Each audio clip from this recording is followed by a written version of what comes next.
À compter du 1er janvier 2025, tout abonné des sociétés de téléphonie mobile paiera un impôt de 1 200 francs CFA par an, soit 100 francs CFA par mois, montant à prélever automatiquement sur les crédits téléphoniques. Il s'agit d'un impôt de solidarité nationale inscrit dans les nouvelles dispositions fiscales du projet de loi de finances pour l'année 2025. Avant le traitement de cette loi au Parlement, le leader de l'Observatoire congolais des droits des consommateurs s'oppose à cet impôt forfaitaire. Nous ne sommes pas favorables à l'application de cette taxe parce que pour nous, le moment n'est pas approprié. L'intention peut paraître bonne, mais le moment n'est pas approprié dans la mesure où nous sommes dans un contexte de crise. Même l'État lui-même le dit ouvertement qu'il est en difficulté.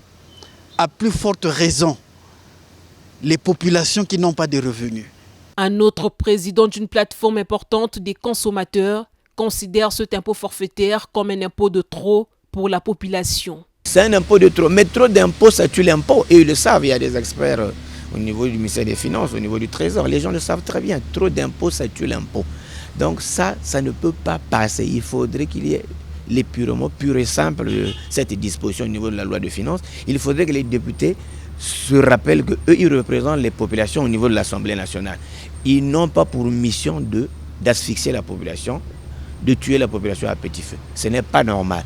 Hormis l'impôt forfaitaire de solidarité nationale, la loi de finances pour l'année 2025 prévoit aussi une redevance sur les nouveaux terminaux numériques à carte SIM qui pèseront sur les importateurs et détenteurs de ces dispositifs mobiles. Des clarifications sont exigées par les acteurs de défense des droits des consommateurs. Le panier de la ménagère cause énormément de problèmes dans notre pays. Si nous avons dit que le Congolais n'est pas disposé à payer l'impôt forfaitaire de solidarité nationale, eh bien ce n'est pas de l'argent qu'il trouverait de plus pour payer la redevance sur les terminaux numériques qui partent de 1300 à 10 000 francs CFA pour les terminaux de 4 et 5G.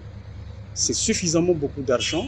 Le réseau des associations de défense des droits des consommateurs va déposer sous peu une note d'opposition à l'impôt forfaitaire de solidarité nationale au Parlement qui va débattre en décembre sur les nouvelles dispositions de la loi de finances pour l'année 2025.